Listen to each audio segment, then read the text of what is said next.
Terminal exam. अब आपका जो क्वार्टरली या टर्मिनल एग्जाम है उसमें किस टाइप के क्वेश्चन नंबर 1, क्वेश्चन नंबर 1 में आपका आएगा सही विकल्प चुनकर लिखिए। सही विकल्प का चुनाव करना है। 4 विकल्प दिए जाएंगे, 4 में से जो सही होगा वही आपका उत्तर होगा। सही विकल्प का चयन करना है। निम्नलिखित में से कौन सी परिमेय संख्या है? निम्नलिखित में से कौन सी परिमेय संख्या है? पहली है 0.57, दूसरी है 0, तीसरी है 1/2 और चौथी है उपरोक्त सभी, यानी कि तीनों। वो पूछ रिया है कि बताओ इन तीनों में से कौन सी परिमेय संख्या है? क्या तीनों है? क्या तीनों परिमेय संख्या है? क्या तीनों परिमेय संख्या है? या ये है, ये नहीं है, ये नहीं है, या ये है, ये नहीं है? आप देखिएगा, परिमेय संख्या की डेफिनेशन आप लोगों को मालूम है। परिमेय संख्या को क्यू से दर्शाते हैं। परिमेय संख्या यानी कि रेशनल नंबर, अंग्रेजी में क्या बोलते हैं इसको? Rational number. इसको क्या से दर्शाते हैं? क्यू से दर्शाते हैं। अब ये किस टाइप की संख्याएं होती हैं? ये P/Q के फॉर्म की होती है। P/Q बिलोंग्स टू Q,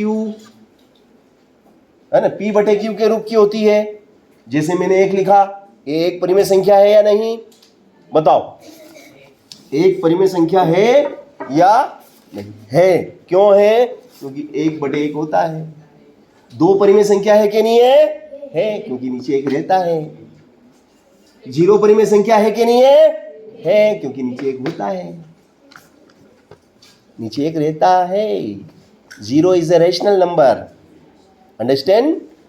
अब ये दशमलव हटा तो दशमलव उड़ा उसका 1, कितने डिजिट? तो 2 0। 57/100 बताओ परिमेय संख्या है कि नहीं है? है। इस 1/2 परिमेय संख्या है कि नहीं है? है। 1/2 भी परिमेय संख्या है। उत्तर इसका क्या सही है? उपरोक्त सभी। ये सभी परिमेय संख्या है। तो जो चौथे नंबर का कॉलम है जिसमें लिखा हुआ है उपरोक्त सभी, यस वही सही है, सभी परिमेय संख्या है। अंडरस्टैंड? समझ गए मेरी बात को? चलो अगला ऑब्जेक्टिव है आपका, निम्नलिखित में बहुपद है। सेकंड वाला बहुपद है या नहीं, ये पता लगाना है कि ये बहुपद है या नहीं।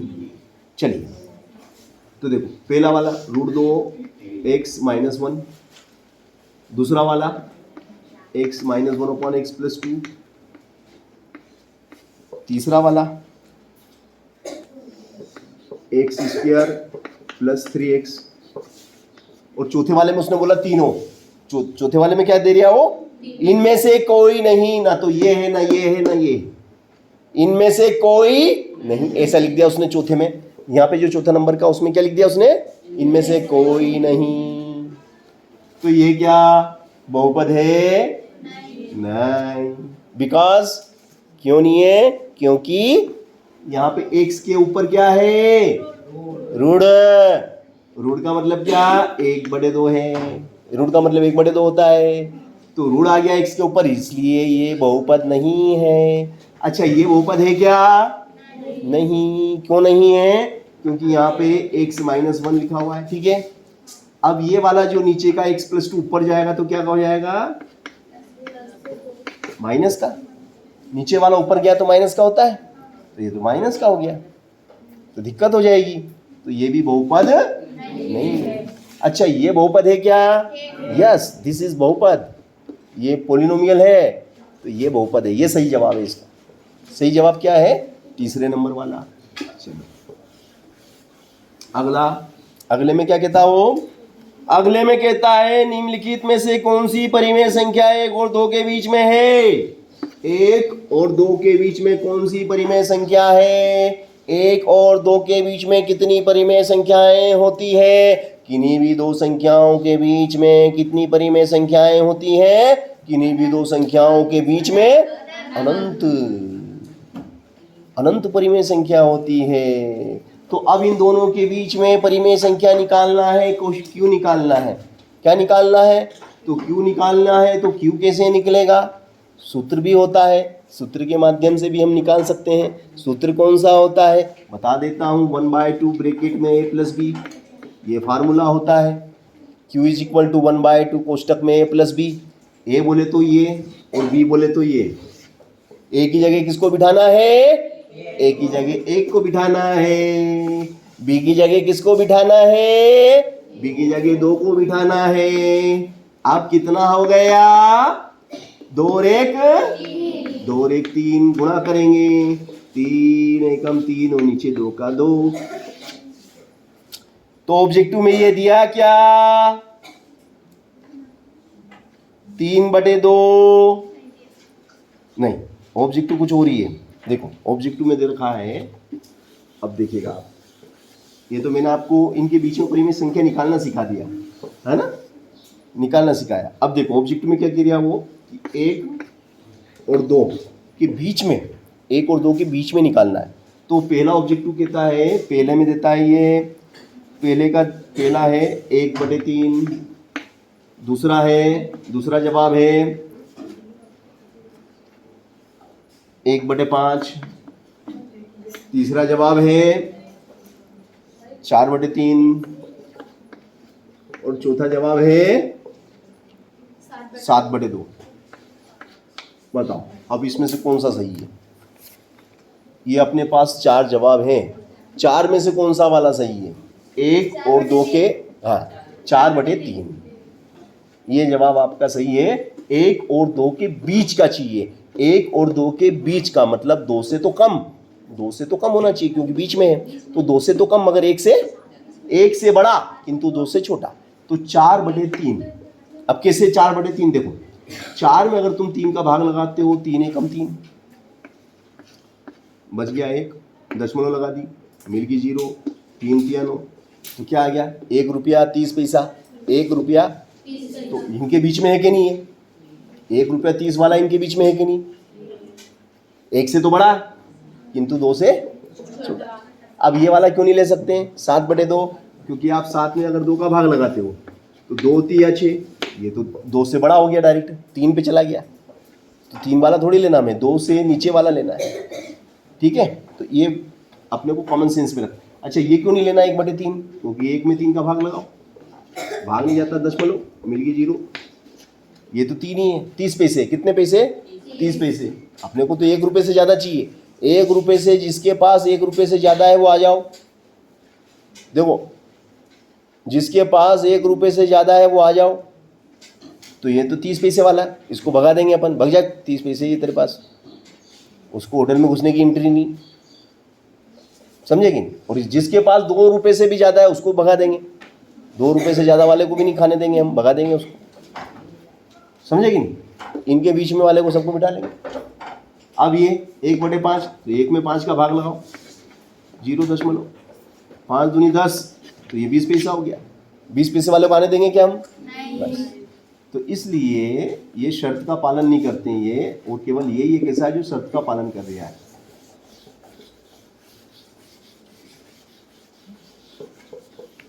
चलो अगला प्रश्न क्या कहता है, अगला प्रश्न कहता है आपका, अगला प्रश्न कहता है 4x cube minus 4x cube minus 5x की घात 4 प्लस 6x की घात 2 ऋण 1। अब ये आपका बहुपद है। अब इस बहुपद की घात बताइए, हमें इस बहुपद की घात कितनी है पता लगाना है। चल चंचल बता, इस बहुपद की घात कितनी है, बता बता, बहुपद की घात कितनी है, इस बहुपद की घात कितनी है। सबसे बड़ी घात को बहुपद की घात कहते हैं, सबसे बड़ी घात को बहुपद की घात कहते हैं। बता, अब बता दे, अब तो बता दे, तो बहुपद की घात कौन सी है, कितनी है, कितनी है बेटा? बिल्कुल सही जवाब, ताली बजा दो इस बच्चे। है कितना? 6। क्या सबसे बड़ी घात कितनी है?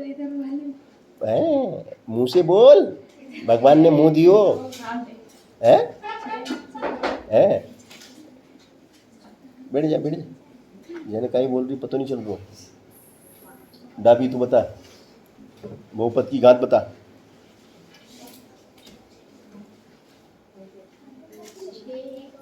बैठ जा, बुलबुल बताओ बेटा, तुम बताओ। यस, सही जवाब। सबसे बड़ी घात दिख रही है, घात जो कि माथे पे लिखी रहती है। इसके माथे पे 3 लिखा, इसके माथे पे 4 लिखा, इसके माथे पे 2 लिखा। जो सबसे ज्यादा लिखा वही उत्तर हुआ। बहुपद की घात 4 है, बहुपद की घात 4 है। उत्तर में 4 लिखेंगे। चलो अब बताइएगा, 1 - 2x ये बहुपद है, 1 - 2x बहुपद है। अब इस बहुपद का शून्यक हमें निकालना है। क्या निकालना है इसका? शून्यक। तो बताओ इसका शून्यक क्या होगा? इस बहुपद का शून्यक क्या होगा? इस बहुपद का शून्यक मतलब हमें इस पूरे का मान 0 आ जाए, इस पूरे का मान 0 आ जाए। तो यहाँ x की जगह कितना बिठा दें? x की जगह क्या रखें कि पूरा 0 हो जाए, हल करने पे 0 आ जाए। x की जगह कितना रखें कि हल करने पे 0 आ जाए? बताओ, x की जगह हम कितना रखें कि हल करने पे 0 आ जाए? तो देखो ये 2, तो 2। इस x की जगह 1/2 रख दो, तो 2 से 2 खत्म। ये 1 का 1, ऋण का ऋण, ये रह गया, 1 में से 1 गया। तो किसको रखा तुमने?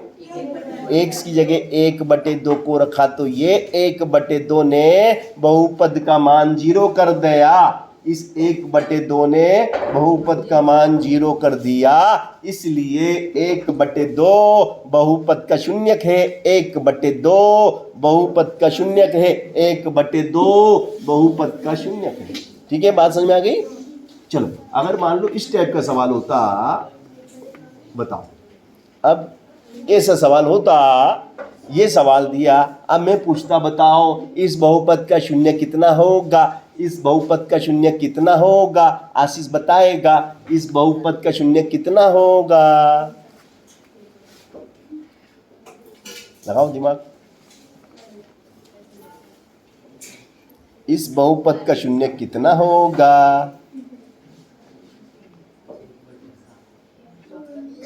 तुम बताओ बेटा Amit. 1/7 is right, very good boy. देखो बढ़िया, देखो ये 7 है ना, 7 का 7, बीच में क्या? कुछ नहीं, तो गुणा, बीच में कुछ नहीं है मतलब गुणा है। और x की जगह 1/7 बिठा दिया, 7 ने 7 को खत्म, 7 एकम 7, रह गया 1, रह गया ऋण, रह गया 1, 1 में से 1 गया, 1 में से 1 घट गया, 0 आ गया। तो 0 कब आया? जब x की जगह 1/7 को बिठाया, है ना। 0 कब आया?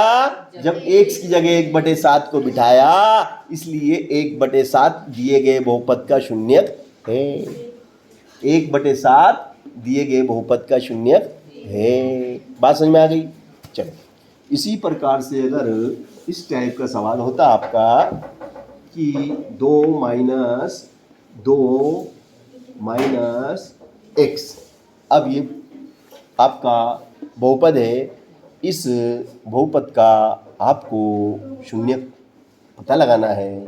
तो बताओ इसका शून्य क्या होगा? इस बच्चे ने क्या बताया? शून्य है। चलो और डिफरेंट जवाब आएंगे तो और अच्छा लगेगा ना। बताओ 2 - 2x, इस बहुपद का शून्यक हमें निकालना है। यस, 2/2 भी सही जवाब है। 2/2 और कोई बताना चाहता है? 2/2 सही जवाब है। और 0 वाला गलत है। और कोई है जो डिफरेंट जवाब देना चाहता है? इधर से कोई है, पीछे से, कि सर हमारे दिमाग में आ रहा है? बताओ बेटा, है? और क्या हो सकता है बताओ? हर्ष बता बेटा, है? सोचो और क्या हो सकता है? हाँ?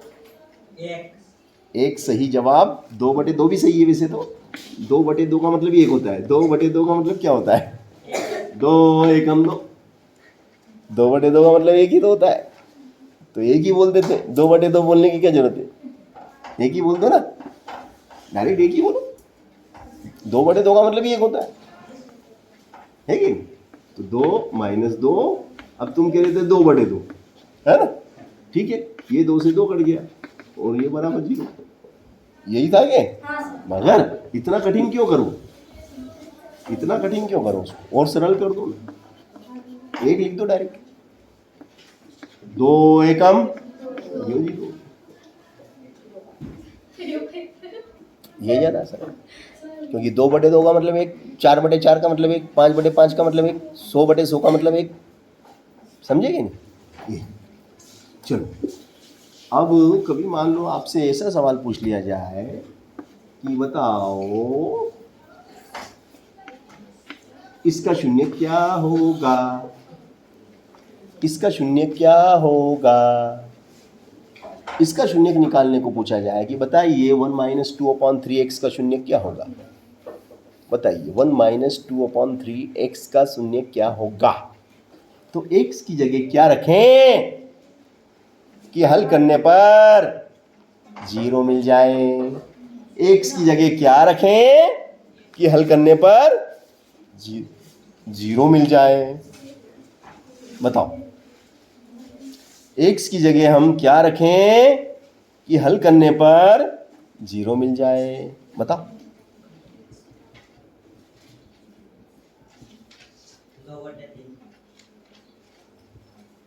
2/3। ठीक, और कोई है डिफरेंट? और कोई बताना चाहता है? बुलबुल बेटा, एंड डाबी,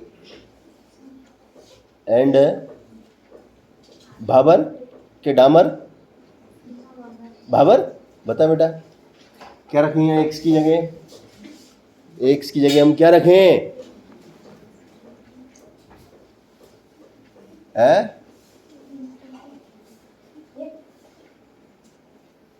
बताओ, दिमाग लगाओ। विद्या तू बता बेटा,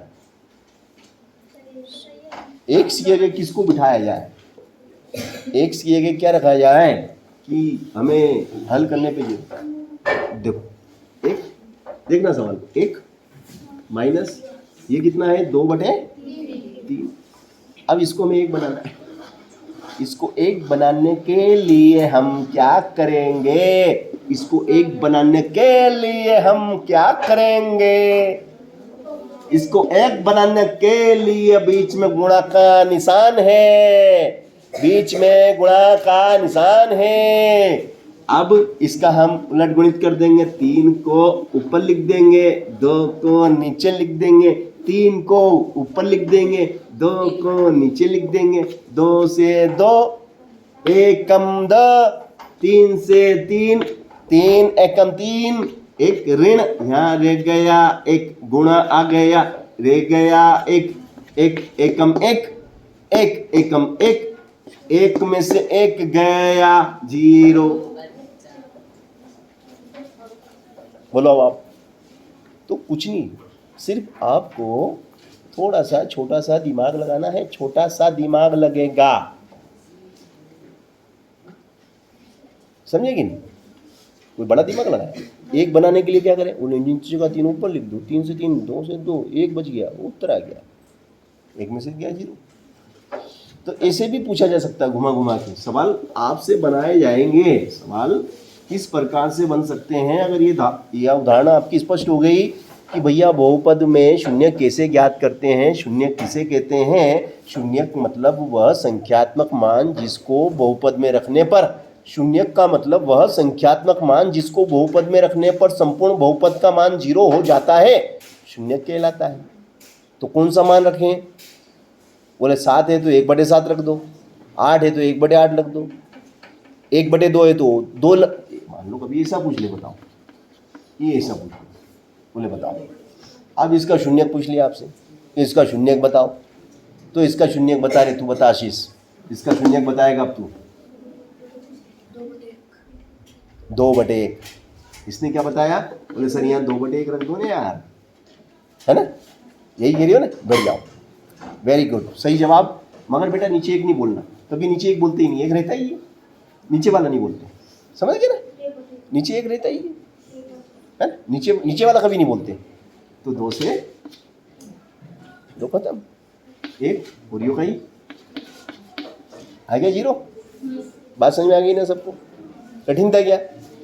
देख, इस बच्चे को समझ में आ गई, इसने फौरन बता दिया, बोले ये आएगा। तो कॉन्सेप्ट समझ में आ जाना चाहिए। अगर बात समझ में आ जाएगी तो तुम खुद किताब लिख दोगे, बोले लो हमारी किताब पढ़ाओ आप स्कूलों में। जब तुम्हारी किताब तुम किताब लिखोगे, सरकार उसको देखेगी, अरे यार इसने तो बहुत सरल भाषा में समझा रखा है यार, और इसने कितना सिस्टमेटिक बच्चों को समझाया, इसकी किताब छपवा दो रे। स्कूल में तुम्हारी किताबें चलने लग गई। मगर सरल तरीके से स्टेप बाय स्टेप लिखना पड़ेगी। किताब लिखने में समय देना पड़ता है, बैठना पड़ता है ना? और आजकल आता सबको है, मगर समय खर्च करना नहीं चाहते लोग। तो अब अगला प्रश्न आपसे ऐसा भी हो सकता है, ये पूछ ले वो 2 - 7/9x। अब इसका शून्य हमें निकालना, अब हमें इसका शून्य निकालना है। 2 - 7/9x।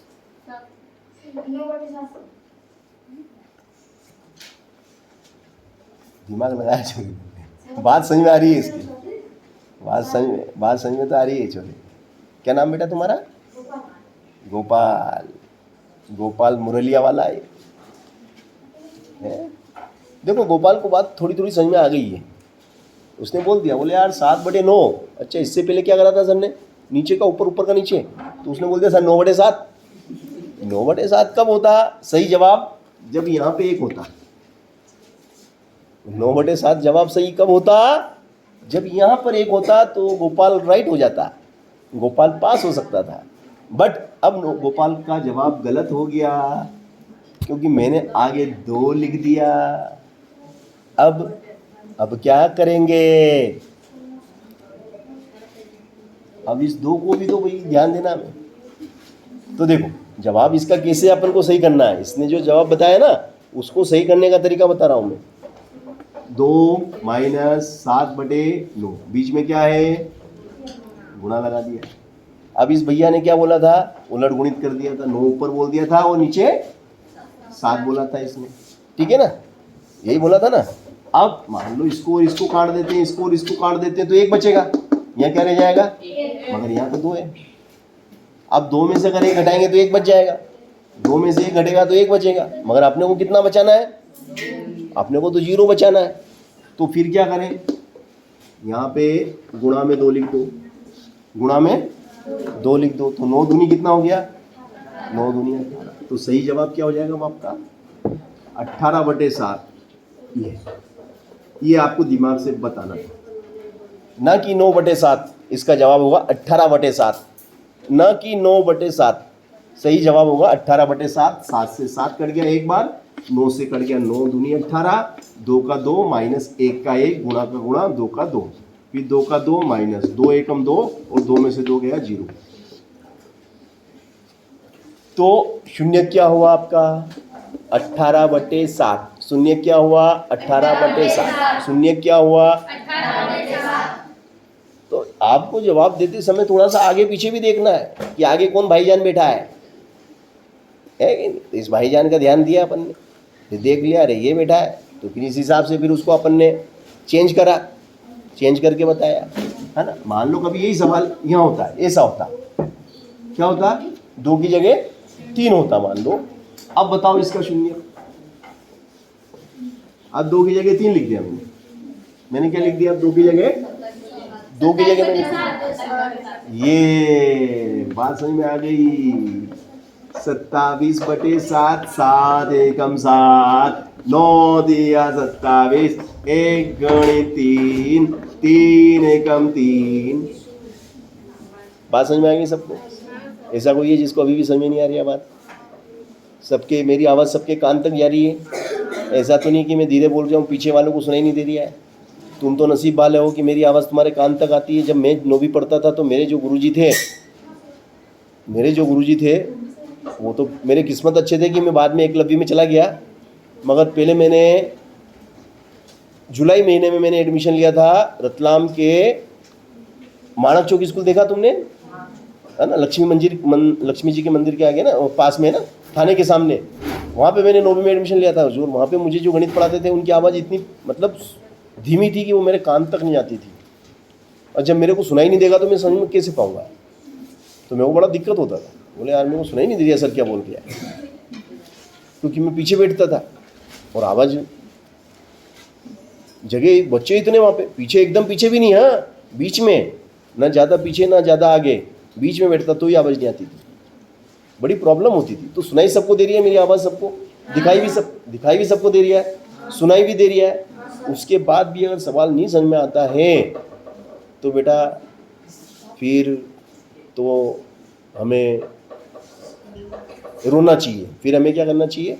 रोना चाहिए कि मुझे समझ में क्यों नहीं आ रहा है। समझ रहे? चलो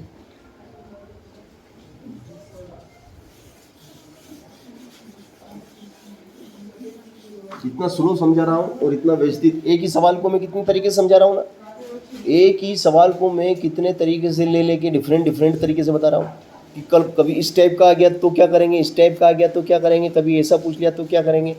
क्योंकि होता है एग्जाम में घुमा दिया जाता है, तो घुमा दिया जाता है तो हमें घूमना नहीं है, हमें नहीं घूमना। सवाल को घुमा दिया तो क्या हो गया, हमें नहीं घूमना। अब ये सवाल है, अब इस सवाल का हमें शून्य ज्ञात करना है, इस सवाल का हमें शून्य ज्ञात करना है। तो बताओ इस सवाल का शून्य क्या होगा? इसका शून्य हम कैसे ज्ञात करेंगे? कैसे हम पता लगाएं कि x की जगह किसको बिठाएं कि 3/2 आ जाए, फिर 3/2 में से 3/2 घट जाए तो 0 आ जाए। हाँ सही बोला, बिल्कुल सही बोला छोटू, बोल बेटा। 10/3 नहीं, उल्टा बोल दिया, 3/10, 3/10 सही जवाब है। देखो 5 दूनी, इधर कितना 3/2, इधर कितना 3/2, 3/2 में से 3/2 घट गया। समझ गए मेरी बात को? चाहो तो घटाओ और चाहो तो काटो, प्लस माइनस कट गया या घट गया एक ही बात है, 0 आ गया। तो देखो इस बच्चे ने दिमाग लगा लिया, छोटे ने। तो देखो सबको दिया भगवान ने वरदान, सबके पास है। मनुष्य जीवन ही एक वरदान है ना। पर्वत सुंदर, नदियाँ सुंदर, पर्वत सुंदर, नदियाँ सुंदर, मनुष्य तुम सबसे सुंदर। मनुष्य जो एक आकृति बनाई है ईश्वर ने, जो सबसे सुंदर आकृति मनुष्य, उसका दिमाग सबसे सुंदर। वो देखो उसमें भी फिर एक और बात है, उसका दिमाग सबसे सुंदर बनाया, सबसे अद्भुत, सबसे रहस्यमय। देखो आप रात को दिन बना देता हो, रात को दिन कर देता है, बल्ब चालू हो जाते दिन जैसा लगता है ना, हवा नहीं चलती तो हवा चला देता है, पंखा चालू कर देता है। चलो आगे चले। तो इस बच्चे ने दिमाग लगाया, ऐसा सबके पास है ना दिमाग, इस प्रदीप जैसा सबके पास है, तुम्हारे पास भी है ना बेटा, है ना बेटा?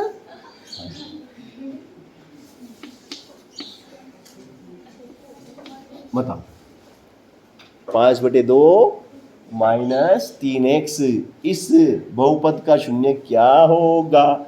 इस बहुपद का शून्य क्या होगा? इस बहुपद का शून्य क्या होगा? इस बहुपद का शून्य क्या हो? मैं जिसे पूछूं वही बताना। हाँ? आपके दिमाग में आ गया, दिमाग में रखो। पड़ोसी को भी नहीं बताना, क्योंकि तुम पड़ोसी को बता दोगे तो वो तुम्हारा गुलाम हो जाएगा। तुमने अगर पड़ोसी को बता दिया तो वो तुम्हारा गुलाम, और गुलाम बनाना अच्छी बात है क्या? गुलाम तो किसी को भी नहीं बनाना है। तो बताओ तो बेटा, दादी तू बता बेटा। या वेरी गुड गर्ल, बिल्कुल सही जवाब। बैठ जाओ। 5/6, 5/6, 3 दूनी 6, 5/2 माइनस 5/2 प्लस माइनस कट गया रे, घट गया रे, कट गया रे, घट गया रे, मिल गया रे, 0।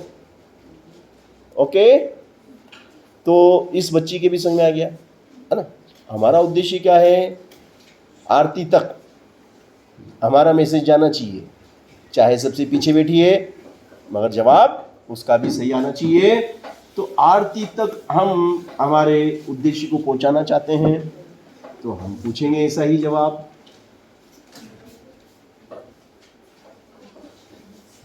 बताओ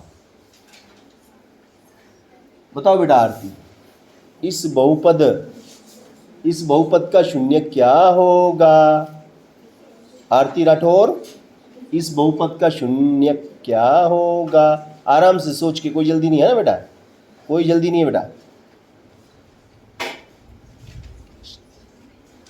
मयंक बता बेटा। है 2/7। चलो ठीक, बैठ जाओ। रितेश तुम बताओ बेटा।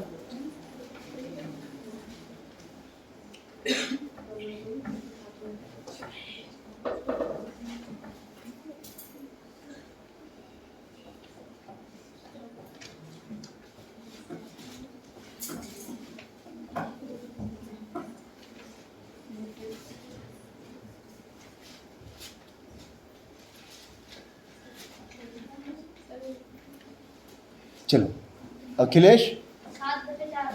7/4 इज राइट जवाब, इज वेल डन।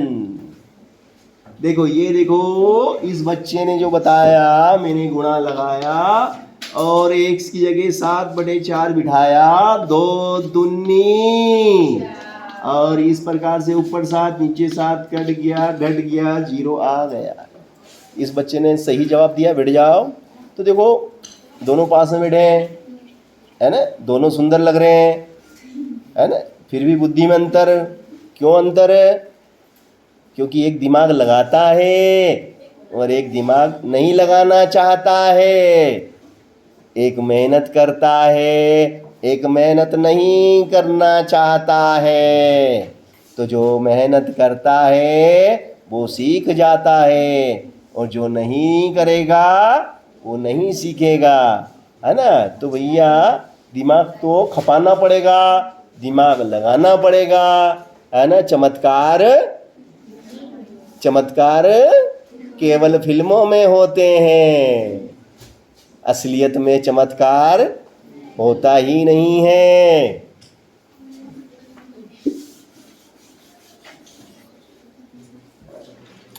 चलो इसका शून्यक बता बेटा। सोनू, इसका शून्यक बता तू बेटा। इसका शून्यक क्या होगा? इसका शून्यक बता। कविता तू बता बेटा। सर उनसे तो सरल सरल पूछ लिया ना, हमसे कठिन पूछ लिया।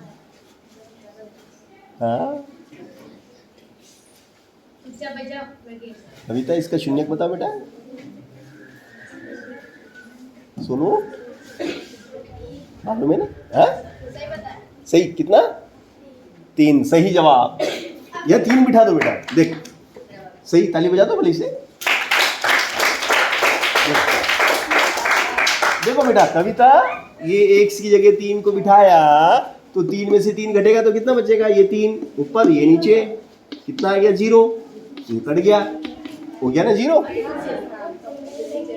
तो x की जगह हमें क्या रखना है कि हमें 0 की प्राप्ति हो जाए। x की जगह हम कितना रखें कि हमें 0 की प्राप्ति हो? तो 3 रख दो। तो इस बच्ची ने दिमाग लगा लिया, सोनू ने। चलो बैठ जाओ।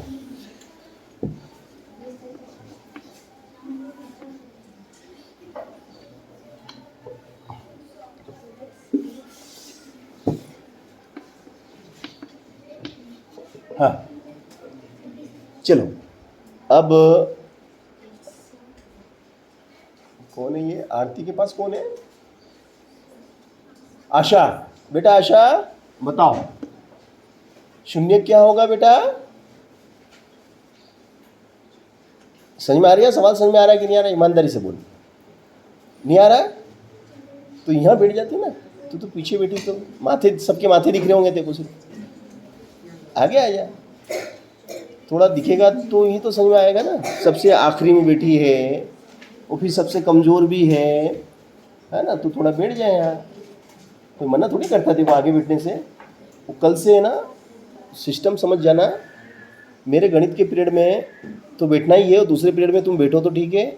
मेरे पीरियड में जो पीछे बच्चे बैठते हैं वो सब आगे बैठेंगे। कमज़ोर बच्चों को आगे बिठाना है, समझ गए ना। तो पीछे वाले जो भी कमज़ोर हैं, जैसे आरती है, क्या नाम है इस बच्ची का? क्या नाम है इसका? खुशी आगे बैठेगी। सोनू है, और जो भी कमज़ोर बच्चे हैं जिनको ऐसा लगता है कि मुझे आगे बैठना चाहिए, वो आगे बैठना। लड़कों में भी है ना, जिसको भी ऐसा लग रहा है कि मैं कमज़ोर हूँ, मुझे आगे बैठना, आगे बैठेगा, तो उसको ज़्यादा फायदा होगा, है ना। चलो बताओ, इसका शून्य क्या होगा?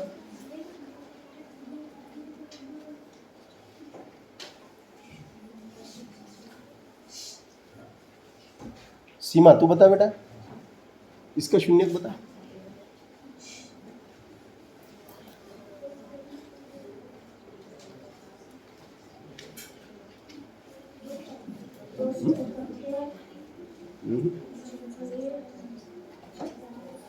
राधा, वेरी गुड, बहुत बढ़िया। अरुण,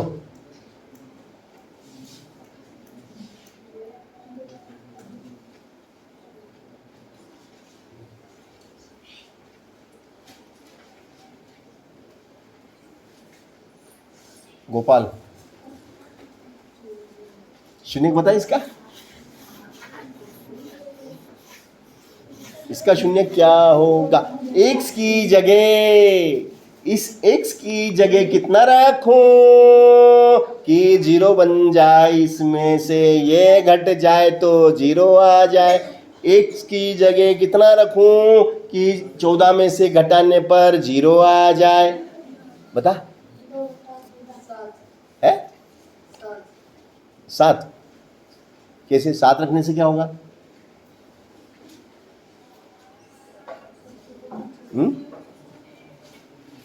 7 रखने से क्या होगा? बिल्कुल सही जवाब, बैठ जाए। देखो 14 - 2, x की जगह 7 आएगा, और 7 दूनी 14, 14 में से 14 गया तो 0, है ना। तो जवाब क्या है? 7। समझ गए? तो अभी तक मतलब काफ़ी बच्चों को समझ में नहीं आ रहा है, तो अच्छी बात नहीं है। चलो ठीक है, हटाओ।